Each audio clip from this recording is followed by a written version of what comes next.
नमस्कार, जय जिजाऊ. मी शिवव्याख्याता निलेश सोनटक्के अघोषित हिंदू राष्ट्रामधील तुम्हा तमाम बांधवांचं माझ्या या व्हिडिओमध्ये मनपूर्वक स्वागत करतोय. आणि सध्याच्या परिस्थितीमध्ये पुरोगामी महाराष्ट्राच्या दृष्टीने अत्यंत महत्त्वाचा विषय घेऊन आपल्या समोर येतोय. अर्थातच विषय मांडतोय की खरंच जातीयवाद संपुष्टात आलाय का? होय, खरं तर हा प्रश्न विचारण्याचं कारण म्हणजे बांधवांनो, गेल्या 2 दिवसांपूर्वी रामनवमी आपला हा सण पार पडलेला आहे. आणि याच रामनवमीच्या निमित्ताने आपल्या या विदर्भामधील वर्धा लोकसभा मतदारसंघाचे माजी खासदार सन्माननीय रामदासजी तळस साहेब त्यांच्या मतदारसंघामधील देवळी येथील एका राम मंदिरामध्ये प्रभू श्री रामचंद्रांच्या दर्शनाकरिता गेले. मात्र ते त्या ठिकाणी गेल्यानंतर तिथला जो काही संबंधित ट्रस्टी होता आणि तिथला जो काही संबंधित ब्राह्मण पुजारी होता यांनी त्यांना मंदिर प्रवेशापासून रोखलं आणि त्यांना सांगितलं की साहेब, आम्ही ही सोहळं परिधान करून आहोत आणि मात्र तुम्ही ते घातलेलं नाही, त्यामुळे तुम्हाला मंदिराच्या गाभाऱ्यामध्ये प्रवेश करता येणार नाहीत. आणि दुर्दैवाने हे कारण ऐकून रामदासजी तळस यांना प्रभू श्री रामचंद्रांचं दर्शन न घेता बाहेरूनच रामराम ठोकावा लागला आणि तिथून पलायन करावं लागलं. आता महत्वाचा मुद्दा हा आहे की ज्या रामदासजी तळस साहेबांच्या बाबतीत हे प्रकरण झालं ते व्यक्ती कोणी साधारण नसून ते त्याच मतदारसंघाचे माजी खासदार आहेत. याही पलीकडे जाऊन आम्हीच हिंदू धर्माचे रक्षक आणि आम्हीच हिंदू धर्माचे पुढारी हा आव आणून संपूर्ण भारतभर फिरणाऱ्या भाजपचे ते गेल्या अनेक वर्षांपासून पदाधिकारी आहेत, लोकप्रतिनिधी आहेत. मात्र असं असताना देखील केवळ ते ओबीसी आहेत आणि त्यातल्या त्यात ते तिन्ही समाजामधून येतात. हा आकस मनाशी बाळगून त्यांना जर अशा प्रकारे वागणूक दिला जात असेल तर एक माणूस म्हणून हा एक फार निंदनीय प्रकार आहे आणि त्यामुळे मी पहिल्यांदा या गोष्टीचा निषेध करतो. खरं तर ज्या ओबीसी प्रवर्गातून ते रामदासजी तळस साहेब येतात त्या ओबीसी समाजाचा इतिहास जर आपण पाहिला तर 1940 पासून तर अगदी आज 2025 पर्यंत जो हिंदू राष्ट्राचा अट्टहास या ठिकाणी या देशामध्ये केला जातोय, या अट्टहासामध्ये ब्राह्मणांच्या पालखीचे भोई होऊन स्वतःला सर्वाधिक जर वाहून घेण्याचं कोणी काम केलं असेल तर ते याच ओबीसी समाजाने केलंय. आणि दुर्दैवानं याच ओबीसी समाजानं जे सर्वाधिक योगदान देण्याचं काम केलं त्यांना जर अशा प्रकारची वागणूक भेटत असेल तर महाराष्ट्राच्या दृष्टीने अत्यंत निंदनीय आहे आणि निषेधार्ह आहे.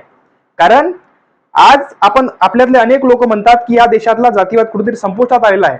मात्र आपण या गोष्टीवरून ही गोष्ट लक्षात घेतली पाहिजे की जातीवाद कशा प्रकारे आजही तो तेवढ्याच ताकदीने जिवंत आहे आणि जो गायपट्ट्यामध्ये प्रकार होत होता, युपी आणि बिहारमध्ये होत होता, तो आज महाराष्ट्रामध्ये सुरू झालेला आहे. ही गोष्ट आता कुठेतरी आपण लक्षात घेतली पाहिजे.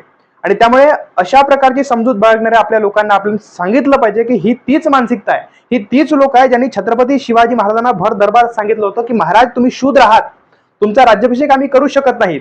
ही तीच मानसिकता आहे ज्याने जगद्गुरु तुकोबारायांनी बहुजन समाजाला शहाणं करून सोडलं आणि गाथा लिहिली म्हणून त्यांची इंद्रायणी नदीमध्ये गाथा बुडवली.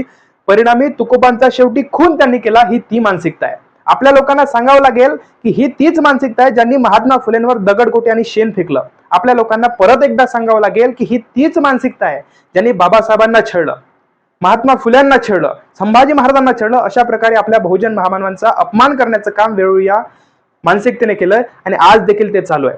अगदीच अलीकडचं उदाहरण घ्यायचं झालं तर आपल्या या देशाचे माजी राष्ट्रपती रामनाथजी कोविंद साहेबांना सुद्धा मंदिरामध्ये जाण्यापासून रोखलं. ही ती लोक आहे.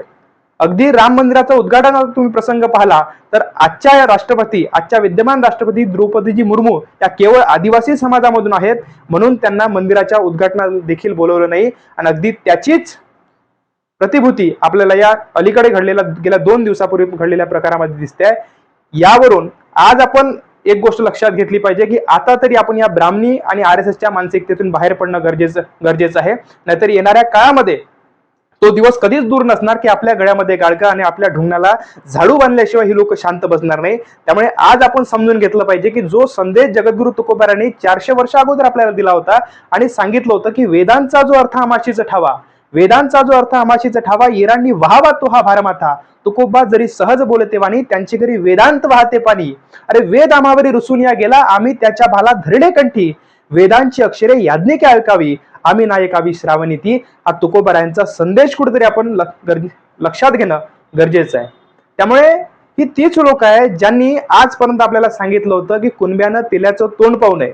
म्हणजे ज्या रामदासजी तळस साहेबांनी या भाजप आणि RSS साठी स्वतःचं जीवन वाहून घेतलं त्यांना जर अशा प्रकारची वागणूक भेटत असेल तर तेली समाजाने तर यामधून संदेश घ्यायलाच हवा. परंतु कुणब्यांसह संपूर्ण ओबीसी समाजाने हा संदेश घ्यायला हवा की ही लोक आजही आपल्याला एका विकृत नजरेतून आपल्याला पाहताय. म्हणून इथून पुढे आपण एक गोष्ट लक्षात घेतली पाहिजे की देव आपला, धर्म आपला, मंदिरं बांधण्यासाठी दिलेली जमीन आपली, मंदिरासाठी काम करणारे गवंडी आपले, मंदिरातली मूर्ती घडवणारा पाथरवट जर आपला असेल तर त्या ठिकाणी पुजारी सुद्धा आपलाच असला पाहिजे, जेणेकरून यांचा मस्तवालपणा जो आहे तो दीड दमडीच्या मनुवादी ब्राह्मणांचा मस्तवालपणा इथून पुढच्या काळामध्ये आपण रोखू शकू, त्याला कुठेतरी आळा घालू शकू आणि त्यांची मानसिकता कुठेतरी आपण जागेवर आणू शकू. एवढंच या ठिकाणी आपण प्रयत्न करू शकतो आणि तो निश्चितच आपण केला पाहिजे.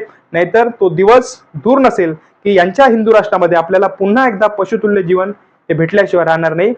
हा माफक इशारा आपल्या संपूर्ण बहुजन समाजाला देतो आणि थांबतोय. जय जिजाऊ, जय शिवराय, जय भीम.